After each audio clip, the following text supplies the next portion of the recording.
সারাদিনের ব্যস্ততা শেষে যখন প্রিয় দুটো মানুষকে নিয়ে একটু বের হয় তখন মনে হয় জীবনের আসল সুখ তো এখানেই লুকিয়ে আছে। আসসালামু আলাইকুম এভরিওয়ান, কেমন আছেন সবাই? আমি নাসিমা চলে এসেছি আরও একটি নতুন ভিডিও নিয়ে তোমাদের সামনে। স্বামী আর মেয়ের হাসি মুখ দেখলে সব ক্লান্তি নিমেষেই দূর হয়ে যায়।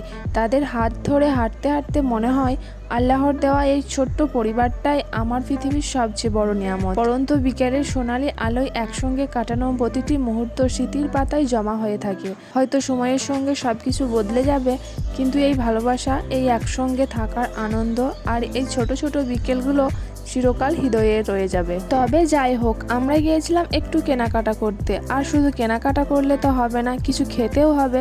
তাই আমরা চলে গিয়েছিলাম সবুজ সাথী অনুষ্ঠান ভবনে, যেখানে বিয়ে ও নানা রকম অনুষ্ঠানের জন্য বুকিং নেওয়া হয়। তবে আমার এই 4 বছর বিবাহিত জীবনে আমি ফার্স্ট টাইমই ওখানে গিয়েছিলাম। বাড়ি থেকে বেরিয়েছিলাম বিকেল বেলায়, কিন্তু কেনাকাটা করার পর রেস্টুরেন্টে যখন পৌঁছাই তখন প্রায় সন্ধে হয়ে এসেছিল আর প্রচণ্ড মেঘও উঠেছিল। তাই তাড়াতাড়ি বেশি কিছু অর্ডার করিনি, একটা মোগলাই আর একটা এগরোল অর্ডার করেছিলাম। তবে ওগুলো বানাতে তো কিছুক্ষণ টাইম লাগবেই, কিন্তু সেই কিছুক্ষণটা তো আমার মেয়ে আর চুপচাপ খালি মুখে বসে থাকতে পারে না। তাই ওকে আইসক্রিম কিনে দিয়েছিলাম, ও আইসক্রিম খাচ্ছিল বসে বসে। তারপর কথা বলতে বলতে আমাদেরও খাবার চলে এসছে আর আমরাও খেয়ে নিলাম তাড়াতাড়ি করে, কারণ অনেক মেঘ উঠেছিল আগেই বললাম। আমরা খেয়ে নিলাম তাড়াতাড়ি করে আর বাড়ির জন্য একটা মোগলাই পার্সেল করে নিলাম। আর তারপর আমরা ওখান থেকে বেরিয়ে পড়লাম বাড়ির উদ্দেশ্যে।